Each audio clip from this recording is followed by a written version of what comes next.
What's the point of a husband who won't stand up for his wife? My daughter was being bullied by her mother-in-law, and her husband, my son-in-law, wouldn't even defend her. Instead, he said, "Mother-in-law, this is just part of her education as a wife. If you don't like it, take her back home." So I did just that. I brought my daughter back home with me. I'm a 50-year-old woman named Susie. I live with my only daughter, Maureen. My husband passed away in a car accident when I was young, and Maureen was in kindergarten. Since then, I've raised her on my own. I won't lie. It's been tough. I'm sure there were many days when she felt lonely or upset. But she graduated high school and went on to college. After college, she got a job and became a working adult. Maureen works for a well-established local company that runs various businesses like a bakery, a pharmacy, and real estate. It's a solid company. About a year ago, after working there for 3 years, Maureen told me she had a boyfriend. He was a polite and quiet young man, a sales rep from one of their clients. I was hopeful that he would be a good match for my outgoing daughter, Maureen. "Mom, I've decided to marry Ricky." She told me this with a smile about 3 months ago.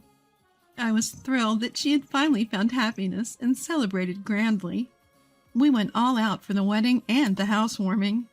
At first, Maureen seemed ecstatic, but as time passed, she sounded less and less cheerful, and it became harder to get in touch with her.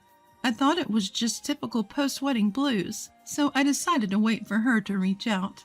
Maureen's an adult. It's not my place to meddle, I thought. But I was wrong. "Hey, Maureen looks really worn out. That's not just wedding blues. Are you sure she's okay?" My friend Karen, who lives near Maureen, told me this. "What do you mean?" "Her complexion is terrible. I asked if she was pregnant, but she said no. She looked really sad. Have you heard anything?" Karen's tone was somewhat accusatory. "I haven't been able to reach her lately. She's not answering her phone. You should try contacting her again." Encouraged by Karen's insistence, I called Maureen once more. "Hello, Maureen. It's Mom. Just checking in on you." Maureen answered, but there was only silence. "Maureen, can you hear me? Are you okay?" "Mom, I..."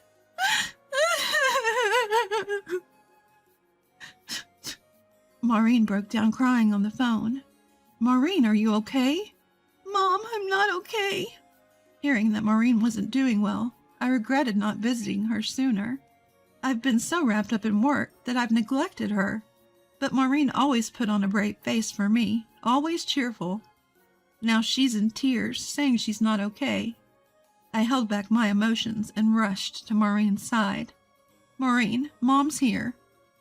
"Mom, When I saw Maureen, she looked worn out, a shadow of herself from just a few months ago. "What happened to you?" I hugged Maureen and rubbed her back. Seemingly relieved, Maureen began to speak through her tears and sobs. "Ricky's parents are bullying me. They say I'm uncivilized because I was raised by a single mom, so they're disciplining me." I looked at Maureen's hands. Her once beautiful fingertips were now cracked and sore. "This is terrible." "They tell me to wash dishes with cold water to save hot water. They even tell me to hand wash clothes before using the washing machine." "What?" Apparently, her mother-in-law insists that Maureen hand wash her clothes as a pre-wash. "And I have to mop the floor every morning." Fuming, Maureen added, "What hurts the most is when they badmouth you, Mom."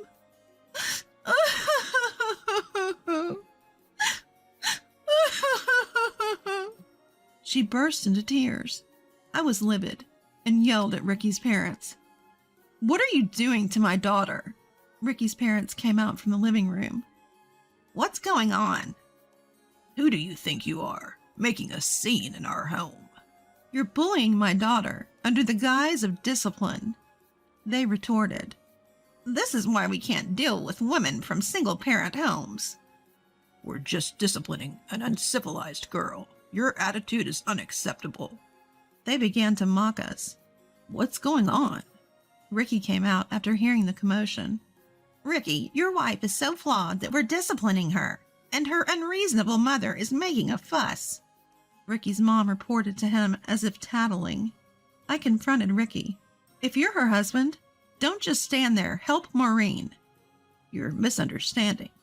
Maureen is failing as a wife. My parents are just trying to make her presentable. Ricky arrogantly defended his parents. You're a failure as a husband. If you can't protect your own wife, stop this nonsense. I was furious and lunged at Ricky. Ricky retorted. You're taking advantage of my parents' kindness. I did you a favor by marrying a woman from a single-parent home. If you have a problem, take her back with you. With that, he shook off my hand. I lost my balance and fell at the entrance. Mom, are you okay? Maureen rushed to my side. I'm fine, Maureen. You don't need to stay here any longer. Get a divorce. When I urged Maureen to divorce, she weakly nodded. Okay, I understand. As we were about to leave, Ricky's parents sneered. You're probably going back to some rundown apartment. Feel free to come back any time. Yeah, but only if you apologize deeply. Ricky's parents took turns mocking us. I quickly retorted, You're the ones who don't get it. This house isn't yours. Don't get it twisted. What are you talking about? This house was inherited by Maureen from her grandfather, right? What's hers is mine. Ricky insisted it was his, refusing to listen. Actually, inherited property doesn't automatically become the spouse's. That's the law. I pulled out a piece of paper from my bag and showed it to them. It was a copy of the land registry for the house, proving that I was the legal owner. My father, Maureen's grandfather, left this house to me, not directly to Maureen. I've been the one paying the taxes. Ricky and his parents were dumbfounded. I calmly explained that I had gifted them the house as a wedding present, free of rent and taxes. What? I've never heard about this, Ricky. I don't know. She's probably bluffing. Ricky and his parents refused to believe us. Listen, you have no right to live here. If you understand, leave. Despite my declaration, they remained defiant. That's your problem. We're staying. You're the one who should leave. Fine. I'll see you in court, I said, taking Maureen with me as we left the house. As we exited, I noticed neighbors gathered, whispering among themselves after hearing the commotion. Among them was my friend Karen. Are you okay? Sorry for causing a scene. Karen looked concerned. I'll explain everything later, I said, hugging Maureen as we left. After that, Ricky and his family tried to continue living in the house, but word had spread in the neighborhood. People had noticed Maureen's declining health since her marriage. When it became known that they had bullied Maureen, tried to kick her out, and even attempted to take over the house, they were shunned as a disgraceful family. Living in a small town, word travels fast. It didn't take long for us to hear about Ricky and his family situation through Karen. Their reputation had plummeted, and they were even told not to dispose of their trash at the community dump. Apparently, they fled in the night.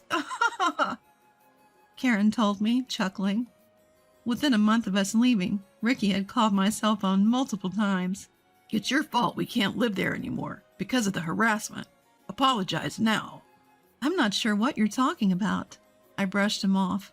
Apologize to us, and we'll clear up the misunderstanding with the neighbors. Then we'll forgive you. He still seemed to think they'd done nothing wrong. I was so disgusted that I hung up. A week after the calls, Ricky and his family showed up at my house unannounced. They were stunned when they arrived. Yes, I live in one of the city's most luxurious high-rise apartments.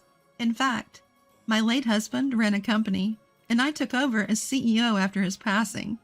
Working hard for Maureen's sake, the company grew, and now I can afford to live in a high-rise. Upon discovering this, Ricky and his family immediately changed their tune. We're really sorry. We had no idea you were so well off, Ricky said, forcing a smile. Yes, it's our fault for not knowing better. If we'd known you lived here, we would have treated you differently, Ricky's mom added. So you're apologizing because I live here? I asked sarcastically. No, actually, we sold our house to live with Ricky and Maureen, but now we have nowhere to go, Ricky's mom continued. Yes, we wanted to provide a good home for our parents, so we proposed living together. Ricky added. We sold our house for that reason, and now we're stuck in a rundown apartment, Ricky's mom said, feigning tears. Mom, don't cry. So, can you help us out? Could you either give us some financial support or let us live in an empty room in this high-rise? Ricky shamelessly asked for assistance. I put on a smile and said, Remember what you did to my daughter? Even if you've forgotten, I never will. Please leave. What? You're abandoning your own family? Maureen, who had witnessed the whole thing, immediately called the police. The police arrived promptly, found the 3 people, and quickly sent them away. Turns out Maureen had consulted the police several times after her divorce, saying her ex-husband was stalking her, wanting to reconcile. Her ex's family continued to show up at her apartment complex, but the concierge handled it. They've been scraping by in a cheap, run-down 2-bedroom apartment ever since. They squandered the money from selling their house on new furniture during the move, leaving them with almost nothing. Ricky's parents can't adjust to a less luxurious lifestyle and continue to live recklessly. Their son Ricky is worn out from being exploited by his parents. Moreover, the reason for the divorce got out because he used to be a salesman who frequented Maureen's company.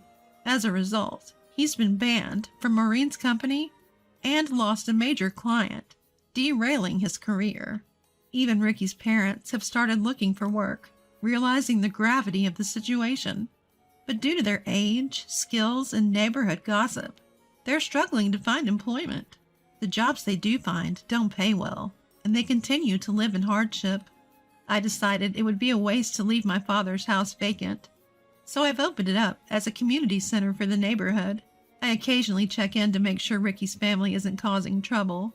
Maureen told me, I'm an adult now, and I wanted to handle my husband myself. I didn't want to worry you, Mom.